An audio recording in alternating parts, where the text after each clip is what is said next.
All right, we're going to open up the floor for Will, Dylan Davis, Delaware Gazette. Well, obviously you talked about growing up in Pennsylvania, growing up in the country. Have you had a chance to reflect on the fact that you're going to be the starting quarterback at Ohio State in the Rose Bowl? Has that dawned on you yet, or are you just kind of focused on? Yeah, it is cool to think about, but kind of where I'm at, like this is where we expected to be, and this is coming here to Ohio State. I expected to be in this position, and this is when it really starts. This is crunch time here, and I obviously, yes, it's surreal, and I have to appreciate every opportunity that I get here, and I'm just blessed to be in this position that I am. But we expected to be here, and we're excited. It's an unbelievable opportunity we have in front of us, and for me, being like you said, a kid who watched the Big Ten, watched the Rose Bowl every year, and I remember my band from my high school going out to the Rose Bowl in Pasadena, and that was like a big deal. And it's something I always dreamed of, playing in this game. So it's a pretty unbelievable experience. God has blessed me in a multitude of ways, and I'm just very thankful. Dave Biddle, 24/7 Sports. Well, you've had a lot of good games in your career, but is the Tennessee game perhaps the best performance you've had personally when you look at the stakes of the game and how well you played and they're the number 8 defense in the country? When you add it all up, is that maybe the best you've played in your career? I think I played well enough for us to get the win, and that's all that matters. And at this time of the year, you got to be playing your best ball. And I felt like I was making pretty good decisions with the football. Obviously, it wasn't perfect. It's never going to be perfect, but I felt pretty good about my performance. But I think we're gonna need more down the stretch. So can't be satisfied. Don Taveri, WBNS. Well, what's the mood of the club? I mean, you guys had hoped for this shot to get another crack at these guys. Now it's happening on such a huge stage, and the stakes are so big. What's the mood of the club right now, getting another shot at these guys? Excited, man. Excited and ready. I said, the moment we were walking off that field, we're going to see these guys again, whether it was, in the Big Ten or here. And here we are, man. We knew we were going to get another crack at these guys. It's hard to beat a team twice, and we're hungry. We're ready for this opportunity. I'm just so fired up that God blessed us with a second chance at this thing, because in life you don't get a lot of second chances. So it's a blessing, and we just gotta not let it pass us by. Adam King, WBNS. Talk about second chances. I'm sure you've thought about that play over and over again with the 1 second left. How much do you put all that out of your mind? How much do you lean back on that game compared to knowing this is a completely different team than you saw back then? Yeah, that's a good way of putting it. It's like, how much do you focus on that but not let it affect you? I still have nightmares about that play. I still run it over in my head. What could I have done better? And I get a chance to, go out there and right the wrong from that game. And you don't get second chances a lot in life. It just doesn't happen. So, like I said, I'm thankful that we even get a chance to go out there and play these guys again. And really has nothing to do with me, man. It's about this team, and the way that we lost that game. It still hurts. It still hurts all of us. So. We're excited for another crack of these guys. We'll keep it in the back of our heads. It's a new game. We're both very different teams than we were back then. But that's definitely hasn't left my head. Spencer Holbrook, Letterman Row. How much have you and G connected on chemistry on the field the last few weeks? It seems like you're starting to find him pretty regularly, and he's starting to make more of an impact as the season goes on. Yeah, man, he's doing a heck of a job, and G's one of those guys that's just, he could go out there and have 0 catches and be perfectly fine. He's just one of those team guys. Really good player. I mean, unbelievable player. But sometimes he gets overshadowed by some of the other talent in the room. It's actually his birthday today. Shout out G, happy birthday. It's my guy though, man. Like we've gotten so close this year, and just we've bonded on a lot of different things. He's been so good for me in my faith walk. Finding the Lord, and he's he's been a really, really great influence on me on and off the field this year, and definitely down the stretch here we've become pretty close, and I think, it's showing in terms of, chemistry on the field. Pat Murphy, 24/7 Sports. Will, going into the Tennessee game, you guys obviously have heard stuff. You talked about it when we were in here, coming out of that Michigan game. You walk out, you see the Tennessee fans. There's just a lot of motivational factors. Obviously, you want to win this, you want to win a national championship, but how do you keep that same kind of edge mentally that you had in that Tennessee game to give that kind of offensive performance in this game? Yeah, that's the challenge, man, is keeping that edge. And I think we play well when we have that underdog, kind of chip on our shoulder mentality. And that's what we came out with last game. And that's the challenge is, how do we not listen to any of the good stuff right now because, the same people that are patting us on the back were, beating us down 2 weeks ago. So you just got to remember that and remember to not eat any of the sugar and just, keep our heads down and keep grinding and keep having that same edge and that same mentality. And it really starts with how we practice, I think. Tom Moore, Buckeye Huddle. When Jeremiah is bracketed, Chip talked about the fact that that's really you are the one who kind of takes advantage of that. That's not like the play calling thing, that's really you. So when you see, hey, they've got a couple guys over there, what does that do for what you see on the rest of the field and what your decision-making process is? Yeah, anytime, a defense has to put two guys over one, I mean, it's either creating matchups elsewhere or giving you numbers in the box.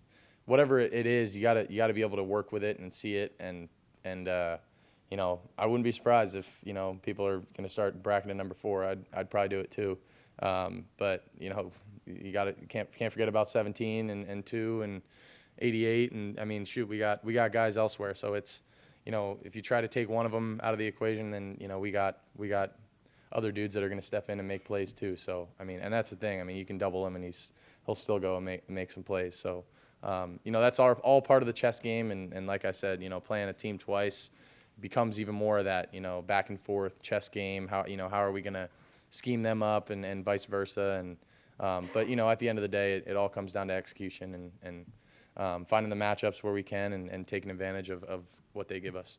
David DeGuzman, WCMH. Hey, Will, you talked a lot about momentum in the playoffs. What kind of an advantage does that give for a team like yours against a team that hasn't played since the Big Ten championship? Yeah, I can't speak for them because they obviously have had a little more time off. But in terms of us, I think playing that first game did give us a little bit of momentum and feeling good going into this next game. And if I was coming off of 4 weeks of rest, I don't know, it'd be a little weird coming out here and playing the first game. But we said we wanted to get that first one and then get this ball rolling from there and keep this thing going. And I think I can't speak for them. I don't know, but we feel good, about where we're at. Kevin Noon, Buckeye Huddle. Yeah, Will. Is Jeremiah always open? Because Jeremiah thinks Jeremiah is always open. Yes, he is pretty much. They got to put like 3 or 4 guys over him for him to not be open. Yes, he's unbelievable, man. He makes some pretty crazy plays and can do some great things off the line of scrimmage. And then when the ball's in the air, he goes and gets that thing. So I mean, he's special. Austin Ward, the podcast. Well, this isn't specific to the last play of the Oregon game, but when you're talking about a rematch and a second shot, how many times do you think you watched the duration of the first matchup as you're doing your film preparation? Maybe that was 2 weeks after the game as well with the off week, but also now time to prepare for Wednesday. Yeah, more times than I can count, man. We got the game playing in the facility here, so nobody's forgot about it. I watched it quite a few times that bye week afterwards. How could I fix it? And then at the same time you want to flush it and get away from it. But now that they're back, they're the squad we're playing. It's like I have watched it and it hurts me because I'm like, man, like there were so many opportunities for us to win that game and looking back at it, it's like, man, we just didn't play our best ball that day. And it makes you excited, because we got another chance at it. And like I said, you don't get a lot of second chances in life, and God's blessed us with one. And so we got to make sure we take advantage of it. And it's a hell of a team, man. I mean, Oregon's a great team. They do some really good stuff, man. And it's not gonna be easy. But we got to go in there and do our thing and take what they give us and impose our will, because that's the only way we can do it from here on out. You said, they played 6 other games since then, so they probably changed. The personnel's gonna be different. Birch back out there. What's the balance for you prepping where you can watch yourself against them or the other 6 games that they played since then? What's the right equation, breaking that down from? I don't know if I have that answer. When I'm watching film, I'm watching a bunch of different film, and our game is one of the games they played, so I'm going to be watching that a bunch, and then also watching the other games they played, because they have changed a little bit, and we've changed a little bit, and nobody's just going to stay the same every year, every week. You're upgrading. You're trying to become a new version of your team. So we got to evaluate where we're at, where they're at, and see what the best method of trying to figure that out is. We got time for a couple calls from the World Wide Web, from the Zoom cast. We'll go to Oregon writer James Crapia. James? Well, you were certainly quite effective passing against them. What does make their corners effective, though? They're both 5'10". That's relatively small compared to your receivers. What makes them pretty effective at corner? I think they're very athletic, and they're not as physical as some of the other corners we played against. They're not trying to like put their hands on you at the line, but they're very good shadow guys, and they stay with guys, and they stay over top of dudes, and they don't like to get beat over the top, and I don't think they get beat very often. Obviously they're going against their playmakers every day, which they got some fast dudes over there.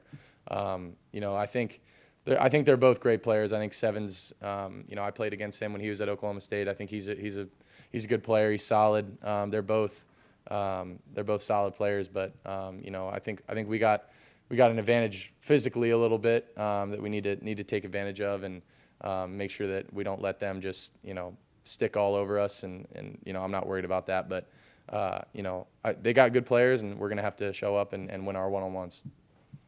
Let's go to Cameron Teague Robinson from The Athletic. Hey, Will, I think it was a little earlier in the presser you said that obviously you guys have changed. You guys are a different team, but for you, how are you different since that Oregon game? Yeah, I think you try to evolve every week, and you try to learn from the good things and from the bad things. And I don't know if I could say one thing about where I've gotten better at, what I've gotten better at. Maybe my completions, just trying to take what the defense gives me, trying to get smarter with that, with my decision making as the year's gone on, and just getting more comfortable in the system, I think is another part of it. I don't think there's one thing I can necessarily put my finger on, but just trying to learn from the good and from the bad, and evolving every single week. We have one more Zoom call. Joe Reedy, Associated Press.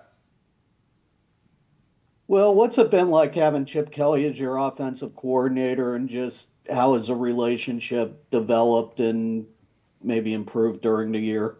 It's been really good, man. He's a super bright guy, run game, pass game. I mean, he's coached, some of the best players that I've, grew up watching. And, I think just getting to work with him and just getting to be on the same page with him about a lot of things.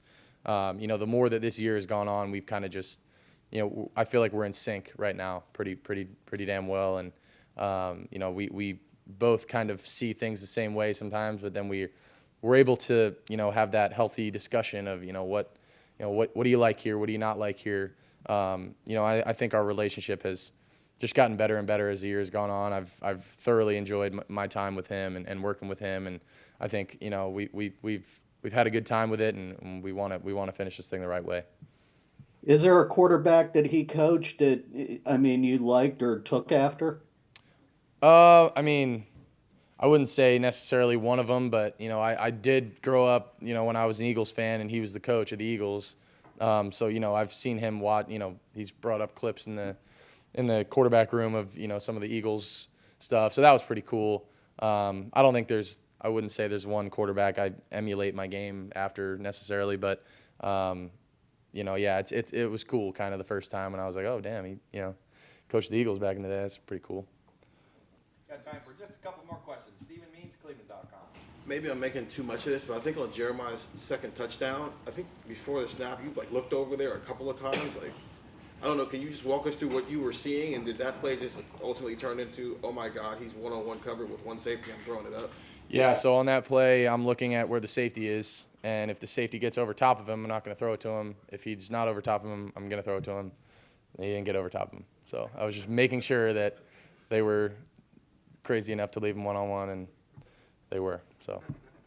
And final question, Bill Rabinowitz, Columbus Dispatch. Kind of along those lines, I mean, when you see him in man coverage, one-on-one, is it almost like automatic, I'm throwing to him, it's an easy position? If we got it called, yeah. Yes, pretty much. I mean, there's quite a few routes where, you know, if it's an X isolation or a one-on-one concept, and if we have one-on-one with him, or really, you leave any of our receivers one-on-one, and it's pretty hard to guard. Mecca's a very talented receiver, Carnell, Brandon, but Jeremiah just seems like on a different level than anybody, especially as a freshman. I mean, do you guys have that appreciation, like, oh man, this guy is special when he's a freshman? Yeah, I mean, I think you forget about it a lot. When you're around it every single day, you kind of forget that the kid was in high school a year ago. He just doesn't. You just around him, you don't feel like he's a high school kid. You don't feel like he's an 18-year-old, 19-year-old. Like he's just mature beyond his years, and yeah, he's special, man. He's different. I've never seen a kid his age. I've really never seen anyone be able to do some of the stuff that he's able to do. So, I've only been here for 12 months or whatever, but yeah, he can do some pretty unbelievable stuff. Will, thank you very much. Thank you guys. Go Bucks.